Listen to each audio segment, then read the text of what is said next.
Khairunisa Az-Zahra Ihtison, remaja asal kota Palembang yang akrab disapa Caca ini, tergabung dalam kloter 5, rombongan 6 dari KBH Siti Khadijah Palembang.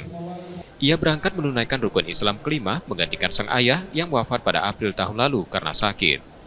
Ia baru mengurus pelimpahan porsi haji pada Juni 2024. Persiapannya sangat singkat, sehingga dia belajar mandiri dan juga bimbingan ibunya.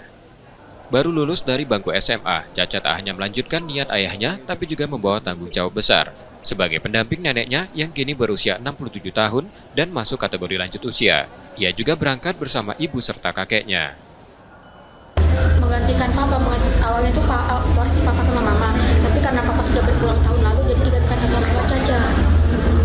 Waktu itu daftarnya tahun berapa? 2012, Mbak. Oh, papa 2012? Iya, sama mama. Sama keluarga sama apa. Oh, Paling ngomong kayak mana sih, setelah itu kayak latihan-latihan kalah kayak gitu.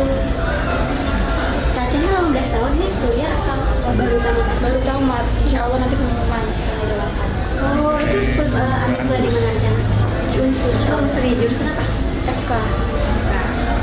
Ada nggak doa yang ingin dipanjatkan di saat di Arab Saudi itu? Semoga papa di sana bisa masuk surga. Awalnya kan sempat ragu kan, sebenarnya kan harusnya kakak saya, karena kakak saya berhalangan untuk menggantikan papa karena kuliah, jadi Caca yang menggantikan papa.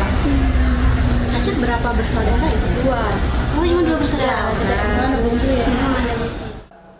Keberangkatan Caca ke Tanah Suci bukan hanya tentang menjalankan ibadah, tapi juga mempersembahkan doa paling tulus untuk almarhum ayah tercinta. Muhammad Reza Palevi, Kompas TV, Palembang, Sumatera Selatan.